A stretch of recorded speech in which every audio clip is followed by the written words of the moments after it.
Hi everyone, my name is Nicole Welps and I'm the coordinator for the Joint and Spine program here at Monmouth Medical Center.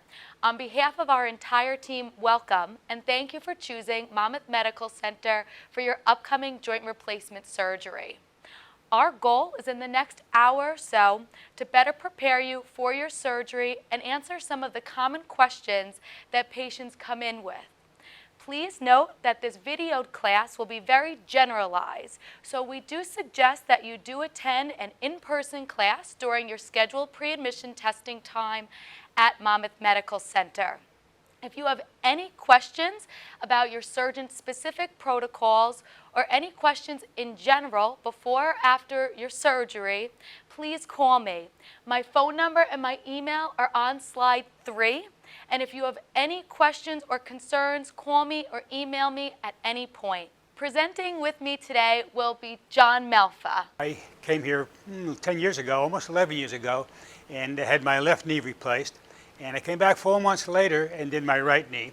And I tell you the truth, I couldn't wait to get back to do my right knee because my left knee felt so good. I started volunteering here 8 weeks after my second knee replacement. And what I did was I worked very hard to get into that position. And what I did was I went to outpatient physical therapy after my surgery. And I would do it Monday, Wednesday, and Friday, and then Tuesday, Thursday, Saturday, and Sunday, I would do the exact same exercises at home. So I was doing physical therapy 7 days a week, and I was doing it at home 3 or 4 times a day, and that really got me on my feet quickly. I probably could have started volunteering 5 weeks after my second knee replacement because I worked very hard on getting there. We suggest everybody tries to do that. You do as much physical therapy as you possibly can, and that's going to get you on your feet really quick. So I volunteered for 8 years, and actually 3 years ago they created my position. So now I actually get paid for what I did for free for 8 years. So that's my little story. Thank you. Thanks, John. Another important person on our team is Carol Ball. Carol Ball is our case manager. What that means for you guys is that she's in charge of your discharge planning. I'm sure your surgeons have told you this, and you'll hear it throughout your entire hospital stay, is that the biggest trend these days is getting patients out of the hospital and directly back into their home, bypassing that entire inpatient rehab stay, which used to be very popular even just a couple years ago. And a lot of people ask me why. Why is their surgeon so against them going to a rehab facility? The reason why is that you have a lower risk of developing an infection in your own home compared to going to a rehab facility. So that's the main reason why they prefer you to go home. Now, if you go home, you have 2 options. The first option is to go home with the visiting nurses and physical therapists. If you choose this option, one of our case managers will arrange this for you. We will arrange so that a visiting nurse comes out to see you the day after you leave the hospital, even if that's a weekend day, and she'll come back to do any dressing changes ordered by your surgeon. We will also send out a physical therapist to your house to work with you one-on-one 5 times within the first week, 3 times within the second week, and then usually by your 2-week post-op visit with your surgeon, you feel comfortable getting a prescription for outpatient physical therapy. So that's the first option for when you go home. The second option is going straight to outpatient physical therapy. If you choose to go straight to outpatient physical therapy, you would arrange the appointments and pick the location of your choice for that physical therapy. We will write you a prescription for physical therapy 3 times a week. The last option is going to an inpatient rehab facility. This option is really reserved for people with a lot of other medical or physical comorbidities where your surgeon feels it would be safer for you to go to a rehab following your hospital stay. Please note that insurance companies do not normally pre-approve rehab stays. So it is not until you're physically here in the hospital that we can get your insurance's approval for that stay. So it's always better to prepare to go home after your surgery. So our case manager, Carol Ball, or one of her associates will see you while you're here in the hospital to arrange your discharge. If you do have any questions regarding discharge, please feel free to call her. Her phone number is on slide 3. Now, some things to accomplish prior to your surgery. One of the most important things that you do prior to your surgery is make an appointment with your primary care doctor, as well as any physicians that your surgeon wants clearance from. They're going to be using the results from your pre-admission testing completed here at Monmouth Medical, which take us about 2 to 3 days to get to your offices. Should just give us about 2 to 3 days after your pre-admission testing date to make those appointments for your clearances. Now, medications, I need you to stop. These are important. There are many medications you need to stop coming into your surgery. Every surgeon will send you a list of medications that they like you to avoid and when they want you to stop them. But as a rule of thumb, at least 1 week prior to your surgery, you need to come off of any anti-inflammatories or NSAIDs. NSAIDs are Motrin, ibuprofen, Advil, Aleve, meloxicam. You cannot take 1 week prior to your surgery. Now, people often say, if I can't take my Advil or Aleve for pain that week before, what can I take? You can take Tylenol or generic acetaminophen of any strength up until the day of your surgery. And you can take something stronger. So if you've ever been prescribed Tramadol or Vicodin or Percocet, that's actually fine too to continue to take. It's just those middle ground meds like Motrin, Advil, Aleve, you cannot take at least a week before surgery. Doctors also like you to come off of anything with vitamin E in it. So if you're on a multivitamin, we like you to stop that multivitamin 1 week prior to your surgery. If you take your vitamins separately, like calcium and D and C, those are all fine. It's only the multivitamin because of the vitamin E that's in there that we don't like. And lastly, any fish oils or any herbal supplements. So if you take any herbal supplements such as turmeric, you want to stop that 1 week prior to your surgery. Now, there are no dietary restrictions. It's only the actual supplements that we like you to stop. If you're on a blood thinner that's been prescribed to you, such as Coumadin, Xarelto, Plavix, please defer to what your cardiologist and surgeon agree on is the appropriate time to stop that prior to your surgery.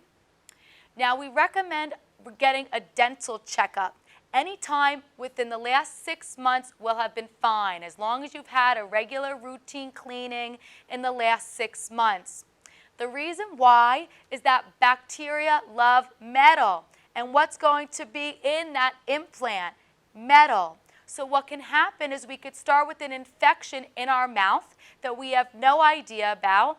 And if that bacteria travels into the bloodstream, the first place that it would be attracted to is your new shiny metal joint. So that's why we suggest that you've had a regular routine cleaning anytime within the last 6 months. It's also very important to let your dentist know after your surgery that you had your joint replaced. Most surgeons like you to be on a day's worth of oral antibiotics for any future dental work that you get done, including a routine cleaning. So please mention it to your dentist after your surgery that you've had your joint replaced. Now, how long can you plan on being in the hospital with us? On average, patients stay between 1 and 2 days. And when I say 1 to 2 days, that does not include the day of your surgery. The day of your surgery is considered post-op day 0. It does not count as a day. So say your surgery is a Monday. Monday is day 0, Tuesday is day 1, and Wednesday is day 2. It usually depends on how well you're doing physical therapy to decide which day you leave, whether it's day 1 or day 2. Discharges on the weekend happen exactly the same way as they would on the weekday. You will still get any prescriptions and equipment that you need, and we'll send out that visiting nurse and therapist if you choose that plan. Now, a lot of people call me and ask me if there's any exercises that they can do to really help them after their surgery. And oddly enough, even though you're getting surgery on your leg, it's important to really strengthen up your arms because you're going to lose some strength on that surgical leg, and you're not going to have the strength to pull yourself on and off a chair, in and out of bed, without having good arm strength. So John's going to demonstrate some little exercises that you could do to help strengthen up those arms. You're talking about building up some strength in your arms, or actually upper body strength, but your arms is very important. You're going to be using your arms and your upper body to get yourself up after surgery. And if you have 3 or 5 pound weights at home, that's ideal. If you don't have any weights at all, you could simply use these heavier soup cans here. Okay, these soup cans are 1 pound, 3 ounces each, okay, and they work just as well as the weights. So we're talking about tightening up the biceps and the triceps. The biceps are the muscles on the top, and the exercise would be curls. All right, you want to do about 20 curls. Do it about 3 or 4 times a day, or more if you feel comfortable doing it. If at any time while you're doing this, you're feeling any discomfort in your arms or your shoulders or anything like that, please stop. It's very important. We don't want you to hurt anything or strain any muscles. All right, so that's going to help the biceps, the top muscles. Muscles on the bottom are the triceps, and the exercise would be like so. All right, so triceps would be doing this exercise, and you're going to do it about the same amount of times. You're going to do it 3 times a day, do about 20 push-ups, if you will. All right, but most importantly, if you're feeling any discomfort in your arms, please stop immediately. It's very important. All right, so that's going to help your arms. Now, also, you're going to be using your upper body strength, which would be your shoulders, your chest, your back, and your arms as well. And a real good exercise to tighten that up is using a chair with arms on it. All right, and what we're going to do is I'm going to just sit down. I'm going to extend this leg, saying that this is my hip or my knee surgery leg. All right, this side I'm not even going to use to help me lift, but I'm going to lift myself up slowly with my arms. Okay, come up nice and slow, and then down nice and slow. Okay, you want to do this about 10 times. All right. Now, this is obviously much more strenuous than using the soup cans. All right. So if you're feeling any discomfort at all in your upper body, your arms, your shoulders, your back, stop immediately. Now, some lower extremity exercises. We show you these today because they're very simple, and we like you to start doing them as soon as you get out of the operating room. Not only will they help to build back the strength that you've lost during surgery, but they prevent you from developing a blood clot after surgery. So some little exercises that you could do after your surgery to help keep everything circulating are ankle pumps. So just pressing the gas, toes to your nose, pressing the gas, toes to your nose. Ankle rotations, just rotating that ankle. Although they're very simple, it does help to keep everything circulating while you're in bed. One of the best exercises that you could do after a knee replacement are quadricep sets. So all that means is when you're lying in bed or on a couch when you're home, try to put the back of the knee to your surface by squeezing that thigh muscle. Again, although it's very simple, it'll really help to build up that thigh strength that you've lost after surgery and help get you moving. For my hip replacements, you tend to lose more glute strength. So some exercises you could do would be squeezing the bum and let go, squeezing your bum and let go. These exercises you should be doing as soon as you get out of the operating room, as well as in between physical therapy sessions. Now, as far as physical therapy goes, if you get up to the orthopedic unit on post-op day 0, so that's the same day of surgery, before about 3 or 4 o'clock in the afternoon, don't be surprised when physical therapy comes to your room to get you up that day. If you're a later surgery and you get up later in the day, don't feel like you're going to get ripped off. the nurses can get you up. We want you up and walking on the same day of surgery. Our doctors don't use Foley catheters anymore, which means you have to get up, start going to the bathroom that first night as well. Each day while you're here, you will have 2 rounds of physical therapy. We have a gym that's located on the orthopedic unit, and they're going to bring you down in the morning for individual physical therapy, where we work with you one-on-one. And in the afternoon is group therapy, where they bring hips and knees, day 1, day 2, down together and work with you guys as a group. So 2 rounds of therapy each day while you're here, and then practice those little exercises I showed you in between. Now, as far as walking goes, everybody will need to use a basic rolling walker after their surgery. We don't go straight to a cane. We don't use crutches. We use a basic rolling walker. Now, if you do not have a rolling walker already at home, we will find that out and we will get you one delivered to your room before you're discharged from the hospital. So our case manager team will put it through your insurance and get it delivered to you. If you already have a walker at home, please leave it at home and use ours while you're here, just so that it doesn't get misplaced. So as crazy as it sounds, there's actually a correct way to use this walker. And people say, how could I use a walker wrong? But what can happen is, because you do lose a lot of leg strength right after your surgery, oftentimes people take their walker and they pull up to try to get up and out of bed. That's actually a terrible habit to get into. You could easily fall getting up that way. So you want to get into the habit of always pushing off a stable surface. A stable surface could be a bed, a chair, a toilet seat. That's why it's helpful to have that good arm strength coming into surgery.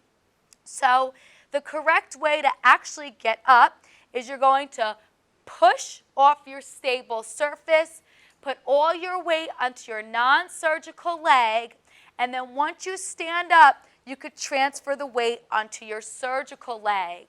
You guys are going to be full weight bearing after your surgery, meaning you could actually put as much weight as you possibly can on that surgical leg, even from the first time you get up.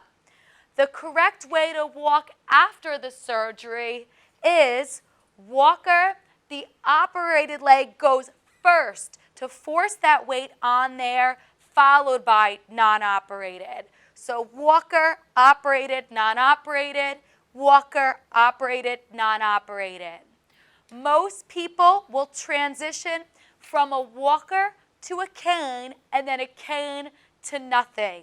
There is no magic timeline on when that happens. It's very individualized, and it will be your physical therapist that will transfer you from the walker to the cane and then the cane to nothing. Next, we're going to talk about flexion and extension. These are for my knee replacement surgeries. We have 2 goals while you're here in the hospital. Our goal is to get you to 0 degrees of extension, meaning that we can get that leg completely straight and at least a 90-degree angle with that knee. You'll see as the weeks progress, you'll start getting much further along with that flexion. But physical therapy is so important for knee replacements. One of the most common complications is that you could wind up with a stiff knee or a frozen knee. What that really means is that scar tissue built up, and it does form quickly in that first 6 to 12 week period after surgery, and you weren't really moving the leg too much. So now a year down the road, you could feel like you're kind of stuck like that or frozen like that. So my average knee replacement can expect 6 weeks of physical therapy following their surgery. Most people do 2 weeks in the home, followed by 4 weeks at their favorite outpatient facility. So you could expect about 6 weeks of physical therapy following this surgery. Now for my hip replacements, you have a few rules if you're a posterior approach to your hip replacement. These rules will not last forever. They vary by surgeon on how long you'll have to follow them. It could be a couple weeks to a couple months. When you're here in the hospital, we will let you know how long you need to follow these rules. But for at least the first couple weeks after surgery, my hip replacements want to avoid any bending past 90 degrees. So what does that mean? That means if something dropped on the ground, I could bend about to my hip level, but I can't just bend over and grab it off the floor. Same thing if I'm sitting in a chair and I drop something, you want to avoid grabbing it off the floor there. Also with no bending is you don't want to sit on anything that's too low. That's considered bending past 90 degrees. How do you know if it's too low? The easiest way to remember is if your knee is even with your hip, that's fine. If your knee pulls higher than your hip, you're sitting on something that's too low. One of the most common places that we do that is a toilet seat. So we ask for you to check your toilet seats prior to coming into your surgery if you're a hip replacement. If your toilet seat is very low and your knee is pulling higher than the hip, you might want to go out and buy a raised commode or a raised toilet seat for that toilet. Also, for my hip replacements, you want to avoid any crossing at the midline. So that means don't cross your knees or your ankles on your surgical or non-surgical side. And you want to avoid any excessive toeing in or toeing out. And often we tend to do that because we're lying in bed and let ourselves rotate too much. Again, these rules are not forever, and we will let you know when you're here in the hospital how long you need to follow them.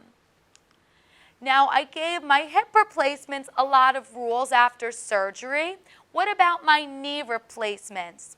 The only thing that knees want to avoid, and hips should avoid this as well, is any pivot or twisting on that surgical leg. When we can do that is when we're walking with our walker and we want to turn around. You want to avoid a twisting movement on your surgical leg and instead take little baby steps and then start walking again. Those rules are not forever, just for the first couple weeks while everything is really healing. Now, as far as equipment goes, the only thing that insurance usually covers for you after this surgery is your basic rolling walker with wheels, which remember, if you do not have one at home already, we will put it through your insurance and get it delivered to your room before you leave the hospital. Everything else that we show you is considered helpful, but not necessary. So you would have to go out and purchase it. You could purchase it at a surgical supply store, online, and some CVS's or Rite Aids have it as well. So, as crazy as it sounds, one of the hardest things to do after your surgery is get your socks on. And you think, really? But my knee replacements will not have the range of motion right away to get your leg up that high. And my hip replacements, you want to avoid crossing like that to get your socks on.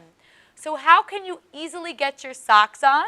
They came up with something called a sock aid, where you put your sock on the end of this little device, you throw it out like a fishing line, you put your foot in, and you pull. So you're easily able to get your socks on without having to have that range of motion right away. It often comes with a dressing stick, which has a little hook on the end of it to help you in reverse. So again, you don't have to get your leg up that high. You could easily get out of your socks or wiggle out of your clothes without that range of motion. And now John's going to go over some other pieces of equipment. This is called a reacher grabber. Everybody probably recognizes it. It's been around for quite a while. It comes in a few different sizes. This is a 26-inch, this particular one. And it also comes at 32 and also in 40-inch. And it's a great little device for picking stuff out of high spots and low spots. And it's really a great little device. All right, now we have, there we go. Thank you. We have this little device here. This is a great little device. Let's move this chair around. This is called a leg lifter. Now, the first couple of weeks after you leave the hospital, you're going to be weak on the side that you had surgery on. And it's going to be a little difficult to lift the surgical side up onto bed or onto a couch if you want to go down and take a nap or something like that.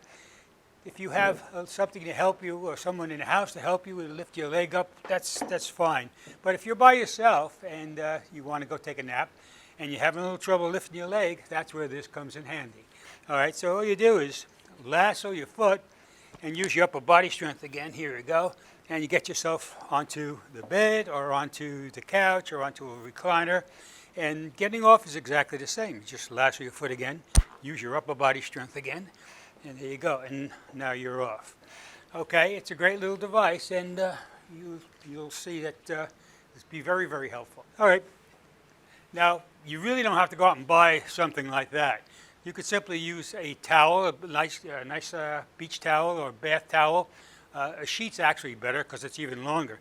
You just grab your foot like that, pick it up and down. It does the exact same thing. And you don't have to go out and buy anything. It's really a good little device. All right, now this here is an extended shoehorn. It really works great. It's really works good for hip replacement because if you notice, I'm barely bending over, you know, doing that 90-degree thing you're not allowed to do. So it's very good for taking your shoes on and off, obviously, but it really works great in conjunction with these here shoelaces. They look like regular shoelaces, and they are actually. The only difference is they're elastic, okay? And what it does, it turns your shoe into a loafer, all right? And it's really very helpful. I actually have a pair on right now, and I'm going to demonstrate them for you. If you notice, it looks like a regular shoelace, but when I put my shoe on, it comes right out and it goes right in, stretches nicely. You just have to tie that bow one time and you never have to tie it again, which is really a nice little device. Thanks, John. Now, a lot of people ask me about showering. Do you think I need to go out and purchase a shower chair or a shower seat before I come home? The majority of patients will not need to sit in the shower. You will have enough strength to stand. And most patients are allowed to shower 3 days after your surgery. However, I strongly suggest, and if there's one thing you make sure you go out and buy prior to your surgery, is if you do not have a handlebar or something to hold on to while you're in the shower, to go out and buy a suction cup grab bar for your tile.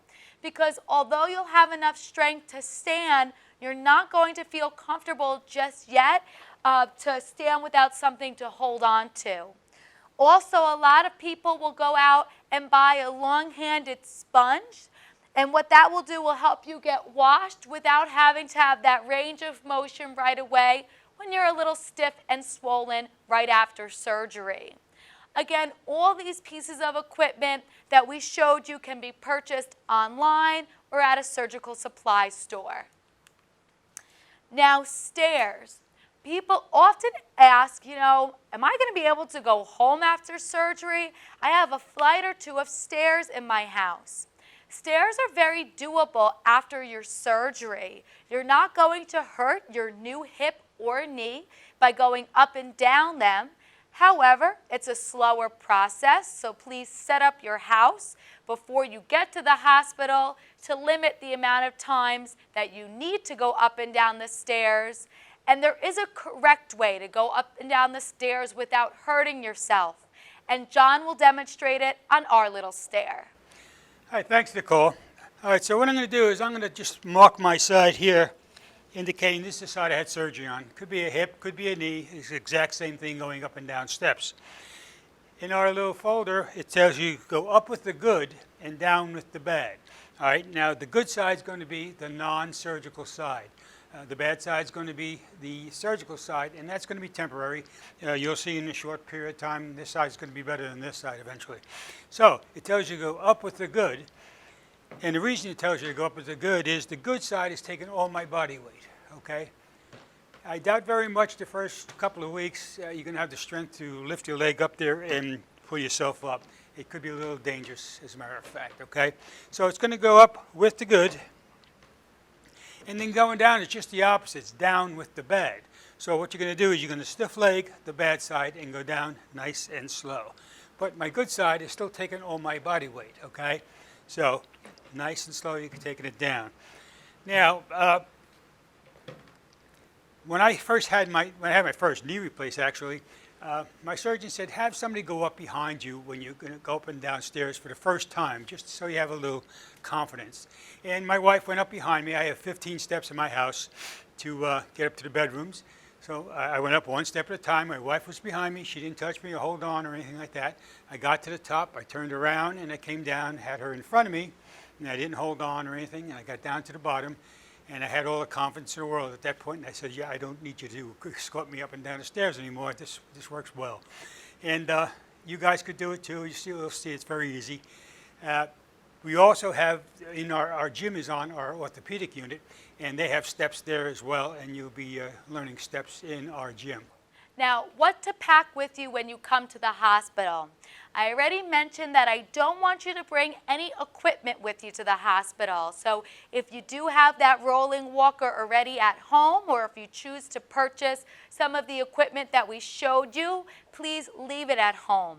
We also prefer that you do not bring your daily medications with you. All we like is a list of the medications that you take, and we will give you your daily medications here in the hospital. I do want you to bring some clothes, some loose-fitting clothes with you, 1 to 2 pairs of loose-fitting clothes. For my knee replacements, shorts or a loose-fitting capri is always easier. And for my hip replacements, just make sure you have something with an elastic waist. It is usually pretty chilly in the hospital, so I suggest a sweater or a robe as well. As far as shoes go, most people use our cute little yellow socks while you're here in the hospital. But to go home with, please pack something loose. Your whole leg does swell a little bit after your surgery, so you want a nice loose shoe to go home with. You could bring your toiletries like toothbrush, toothpaste, deodorant, so we could get you up and washed in the morning. I want you to bring back your incentive spirometer, which is the breathing machine you're going to get in pre-admission testing, which we'll go over in a minute. If anyone has sleep apnea and uses a machine for it, please bring that with you to the hospital with all your settings programmed in there for me. And then the TVs are already turned on for you, but we also have free Wi-Fi on the floor, so feel free to bring cell phones, tablets, your laptop if you want to. Your incentive spirometer, that's a breathing machine that you're going to get when you come in for pre-admission testing. That breathing machine is so important to use before and after your surgery. I'm sure you've heard of people talking about getting pneumonia after surgery. The reason why that's even a risk after surgery is because when you lie in bed, you don't take big, deep breaths. And if you don't take big, deep breaths, you could get some fluid on the lungs, and that fluid can turn into a fever and eventually pneumonia. So this little breathing machine that we give you will force you to inflate those lungs and prevent you from ever developing pneumonia.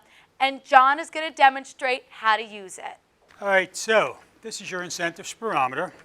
And if you notice, these little devices go up and down. I don't know if you can see that clearly, but this white indicator will come up as you're breathing in. And there's also a little yellow indicator which will go up as you're breathing in as well. There's also a little arrow device that slides up and down on the side here, okay? Now, this comes with, of course, instructions. And the instruction sheet in the center has 2 charts, one for males and one for females. And what it does, it tells you what to set this arrow device on as a goal. All right, so I just, you look up your height and your age, and it will tell you what setting to set it on. Mine comes out to 2,000, so I'm going to set this at 2,000. And when I do the exercise, I need to try to get to at least 2,000 or better, okay? Now, the trick is you want to breathe in slowly. You don't want to breathe in too rapidly because you're really not extending your lungs. Like that, that's really not extending your lungs. You want to breathe in nice and slow. All right, so you're going to suck in on this tube like you're sucking in on a straw, okay? You do not blow into this. You want to breathe in on this tube, all right?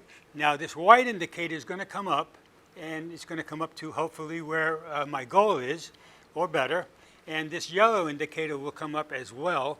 And there's 3 settings here, and it says best. You want to keep it in the best area. The top of the yellow indicator will be at the best area, and the white indicator you want to get up to the arrow. Okay? Again, like I said, you want to breathe in slowly. When your lungs are totally full, you want to hold your breath for 3 seconds and then release it slowly. All right, let me just demonstrate. That's probably going to be the easiest thing to do. All right, so like I said, I'm going to breathe in slowly. I'm going to hold my breath for 3 seconds and then release it slowly.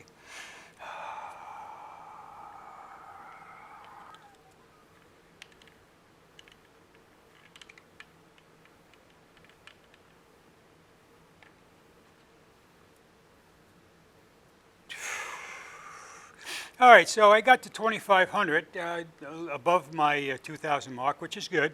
And don't be alarmed when you first start doing this if you don't quite make your goal. Continue doing it, and eventually you will get there. All right. Now, everybody will start 3 days before you come to the hospital. You're going to get one of these things when you come in for your pre-admission testing. All right, so you're going to do this at home, and you're going to do it 3 times a day, 10 times an hour, okay? And I'll explain it. I like to say after breakfast, lunch, and dinner. After breakfast, take 10 inhalations within 1 hour. Don't take 10 in a row because that could get you a little lightheaded, and that's no good. So take 2 or 3 inhalations and then pause about 5 minutes and take another 2 or 3 inhalations and pause another 5 minutes or so. As long as you do 10 within the hour. Then in the afternoon, after lunch sometime, do another 10. And then in the evening, do another 10. Okay, that's the minimum. You could do more if you like, but you need to do it at least 3 times a day. Bring this back to the hospital with you when you come back for your surgery. You're going to be using it here in the hospital as well. If you forget it or if you lose it, if you break it or anything like that, don't worry, we have plenty here. But when you come up from surgery, you're going to be doing this again 10 times an hour. The only difference is you're going to be doing it every hour that you're awake. All right? We won't wake you up in the middle of the night to do it, but you're going to be doing it all day long, and it's extremely important that you do this. Like Nicole said, if you don't, you could wind up with fluid on your lungs. And the worst case scenario would be pneumonia. And if the very least, you could get a fever. And if the fever is high enough, you're going to wind up spending a couple more days in the hospital. So it's called your incentive spirometer, or an IS. Most of us just call it a puffer. Now, another piece of homework that we like you to start coming into your surgery. We like you to start taking some iron coming into surgery. As a rule of thumb, we like you to take iron once a day. It's called ferrous sulfate or Fiasol, which you could purchase over the counter, and start taking that once a day daily, at least 2 weeks prior to your surgery. That's going to build up your iron store so that after your surgery, when you do lose a little bit of blood, you won't feel anemic or sluggish. The biggest side effect, though, of that iron is constipation. So we do suggest that you take an over-the-counter stool softener. The one that we give while you're here in the hospital is called Colace. It's a good generic stool softener. You could purchase over the counter and take once to twice daily, depending on how that iron affects you. And lastly, we like you to take vitamin C. Vitamin C helps promote wound healing, and it makes you feel a little bit better after your surgery. If it's already in your multivitamin, that's wonderful, but we like you to stop that multivitamin a week before surgery because of the vitamin E that's in there. So please start the iron, vitamin C, and stool softener at least 2 weeks prior to your surgery daily. Now, some surgeons do like you to take it more frequently, so please refer to your surgeon's packet that they send you to see how often they'd like you to start it. It's the day before my surgery. I've been practicing my incentive spirometer. I've been taking my iron, stool softener, and vitamin C. Now it's the day before my surgery. If your surgery is a Tuesday through a Friday, you'll get your phone call the day before. If your surgery is a Monday, you'll get your call the Friday before. Keep in mind those phone calls usually come after 3 p.m., so it's a little later in the day that you'll get that phone call. They're going to have you come in 2 hours prior to your scheduled OR time. The earliest surgery here is 7:30 a.m., so the earliest time you'd have to be here is 5:30 a.m. If you have any questions on what time you need to come into the hospital, the best number to call is on slide 16. Now, after you get that phone call on what time you need to come in, it's time to cleanse before my surgery. So, during pre-admission testing, you're going to get wipes. You're going to get a package with 3 sets and a single set of wipes. These are called chlorhexidine wipes, and they're one of the many things that we do to prevent you from developing an infection after this surgery. You will be given instructions on how to use this in pre-admission testing, but very simply, the night before your surgery, you're going to shower normally. Shampoo, conditioner, body wash, whatever you normally use. Get out of the shower, dry off completely, wait about 1 to 2 hours. After about 1 to 2 hours, you're going to take out this big package of wipes and wipe down your entire body from the neck down. After that, you do not shower. So you don't shower the morning of your surgery. All you need to do the morning of your surgery is take out your single set of wipes and wipe down just your knee or your hip, your surgical site, right before you come into the hospital. If your surgeon's office gave you a body wash, that's the same thing as these wipes in a different form. You're going to refer to your surgeon's protocol and use that body wash instead. Now, everyone's going to be swabbed for MRSA while you're here for pre-admission testing. They're looking for a bacteria that could potentially cause a staph infection. If you do test positive, don't worry. Many patients will test positive for that swab, but we will treat it coming into the hospital. So if you do test positive for that swab, your surgeon's office is going to call you, and they're going to call in an ointment that goes in both nostrils 5 days prior to your surgery. If you do test positive, the instructions on how to use that ointment will be in the packet that they give you. If you test negative, nobody calls you about that swab, and all you're doing is your wipes the night before and morning of surgery. Now, it's the day of your surgery, so you are going to be nothing by mouth after midnight, except your approved medications with a small sip of water, and that's it. No eating or drinking other than those medications. Then I'm going to take out my last set of wipes. I'm going to wipe down my knee or my hip right before I come into the hospital. You're going to come into the main entrance at Monmouth Medical Center. You could either park in the main parking garage or valet your car, come into the main entrance, and let the front desk know that you're going to the operating room. Our operating room is on the 4th floor in the Todd building. When you get here, you're going to be greeted by a big team. Your surgeon will come out and ask you what leg they're operating on, and they're going to mark yes on one leg, no on the other. You'll receive an IV antibiotic prior to your surgery, as well as a few doses after. and then you're going to go into the operating room. How long will my surgery last? On average, you'll be in the operating room for between 2 and 3 hours. That includes the time of anesthesia and the actual surgery. That does not include the 2 hours prior that they'll have you get here or the time in the recovery room. Please note that your family cannot meet you in the recovery room. They'll be meeting you on the orthopedic unit after your surgery. Now, pain. Many patients wake up from surgery and they say, wow, I'm in no pain at all, or I'm in very little pain. And the reason why is that now our surgeons like to use blocks during their surgery.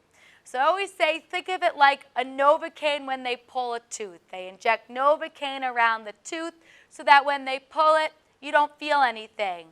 Very similar, our surgeons actually use a Novocaine around the joint so that when you wake up from surgery, you have very little, if any, pain at all. And that's great. However, there is a caveat to the block. The block does wear off, and that is normal, and we expect it.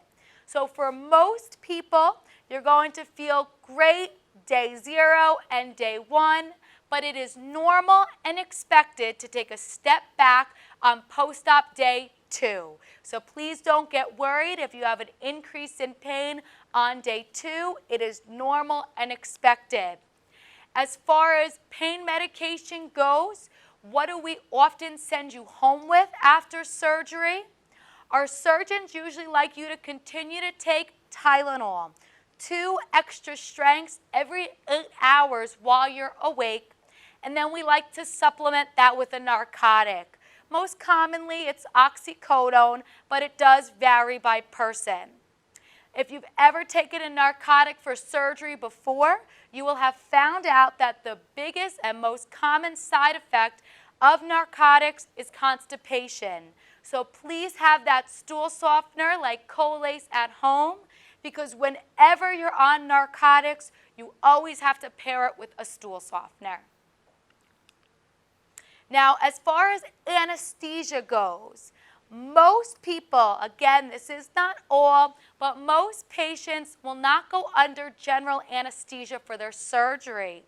General anesthesia can be pretty taxing on our body. We have to get intubated, and people wake up pretty groggy and nauseous. So instead, most patients will get a spinal for the surgery. So that's that needle they're going to put in your lower back so that they can numb you from the waist down. Now, after they numb you from the waist down, they will put you asleep. But it's like if you've ever gotten a colonoscopy. You're not under general anesthesia, but you're absolutely asleep for the procedure. You will not remember anything, but you feel good when you wake up. You could start eating and drinking and getting out of bed. Now, when you wake up in recovery room, you will still feel that spinal. That is normal and expected. You will still be numb from the waist down. Don't get nervous. It will take a couple hours for that anesthesia to wear off, and at that point, we could start getting you up and out of bed. Now, some doctors use a drain after their surgery. So if you wake up with a drain coming out of your incision, it's normal. It's just surgeon's preference.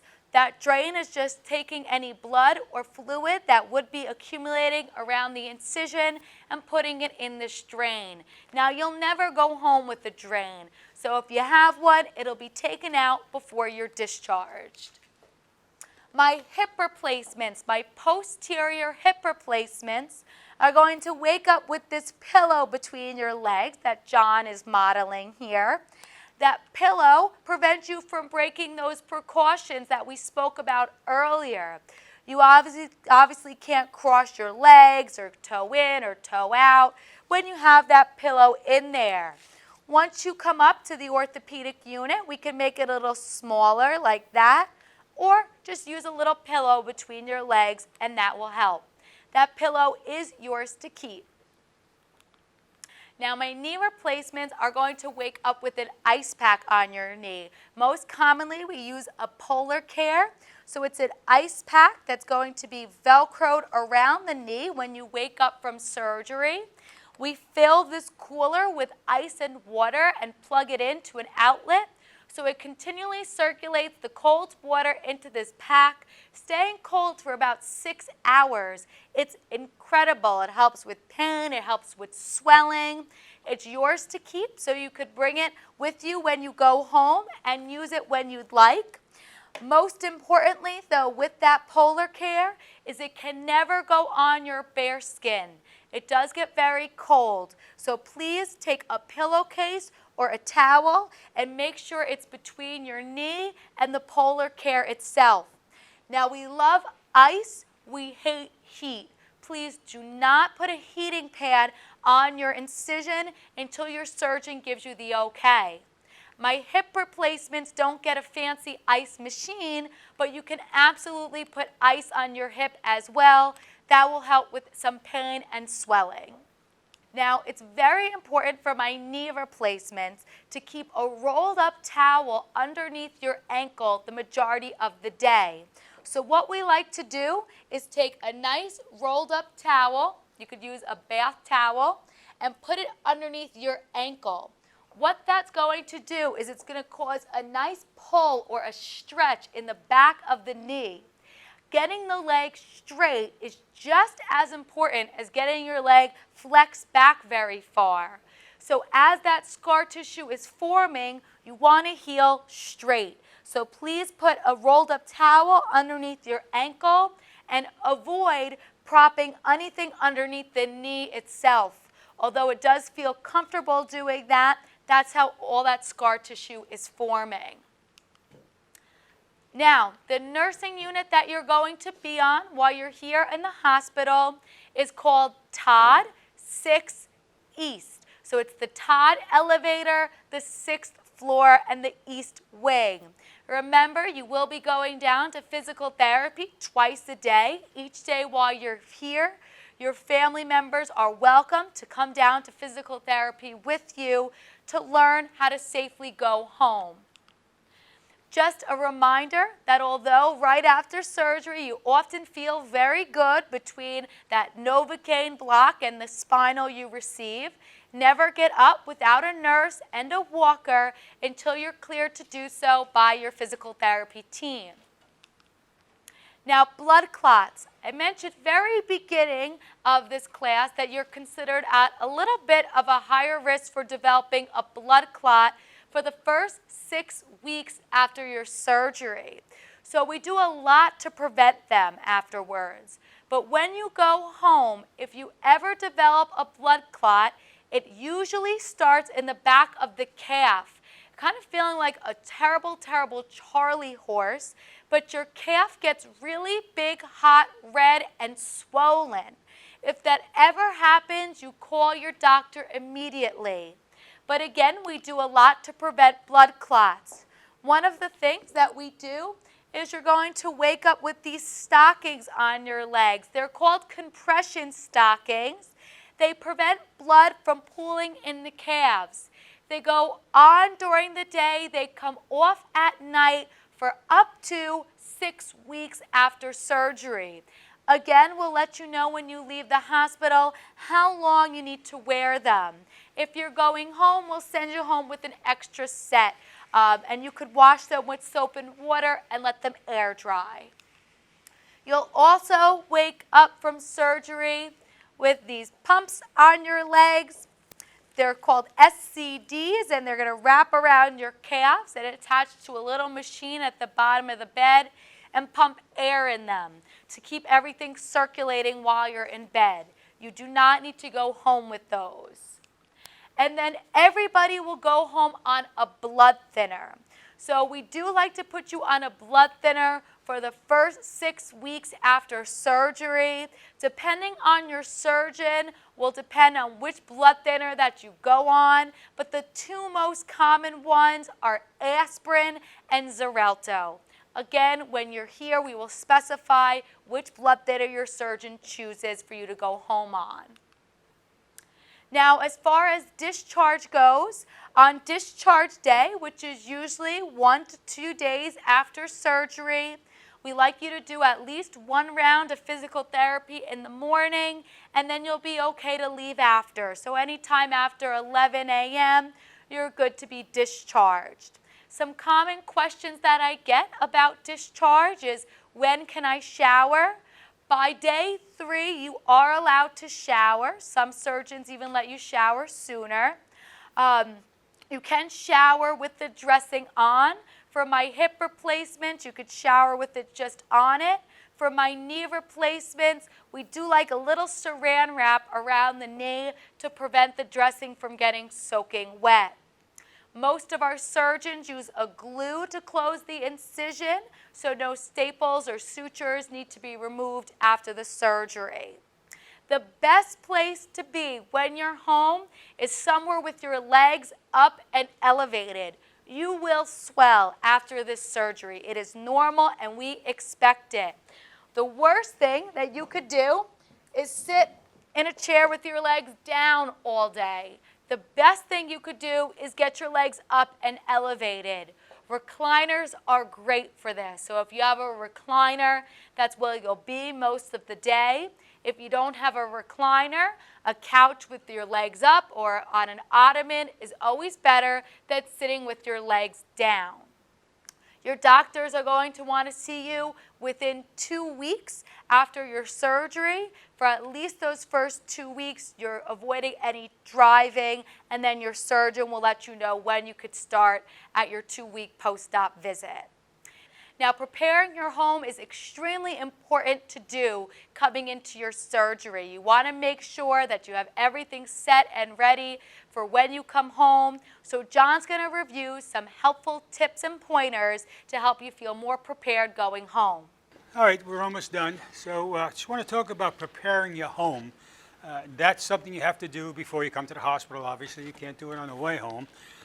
So what we suggest is choose a place in your home that's close to the kitchen, close to the bathroom, some place where you could spend the day without going up and down steps, at least the first week or two. Also, we suggest you prepare some frozen meals, some small individual frozen meals. Stick them in your freezer. Even if you have somebody living with you or staying with you, cooking for you, they may have to run on an errand and you get a little hungry around noontime. Just take one of these things out of the freezer, stick it in the microwave, and you're all set. We discourage people from going out buying the TV dinners, though. The TV dinners are loaded with sodium, and you don't need extra sodium in your system. You're going to have some swelling already. All right. Start to look around the house for any trip hazards. For instance, around by doors, you might have a throw rug or something like that, or in the living room, you might have a shaggy type of a rug. Roll those up for a couple of weeks, put them against the wall until you feel comfortable walking on that type of a surface. Cables are also a problem. If you have cable TV wires sticking out or extension cords, push them against the wall so it's nothing to trip over.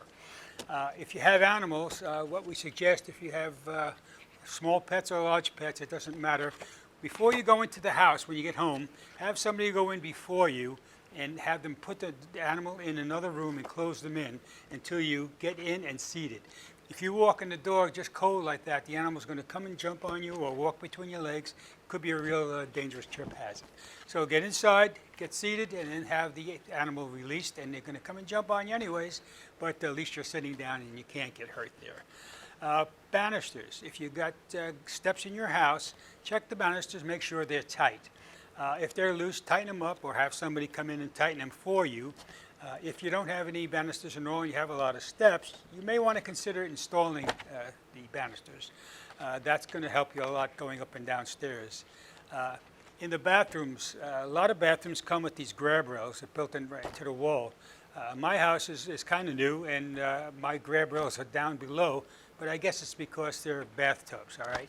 So what we did, suggested to me to go out and buy one of these suction cup devices, which I did. I have this one here, the blue one, and I still have it after 10 years. And as a matter of fact, I used it this morning. But I noticed after 4 or 5 weeks, one may loosen up. So give it a good pull every time you go in to make sure it doesn't let go on you. As a matter of fact, when I took my shower this morning, one of them did let go, and I just toggled it back down. All right, so that's pretty much it, and I'd just like to send you back to Nicole. We hope that this video helped you feel more prepared for your upcoming surgery. Again, we will give you more specifics to your surgeon when you come in for surgery. But if you have any questions or concerns, please don't hesitate to call me or email me at any point, and I'll see you while you're here.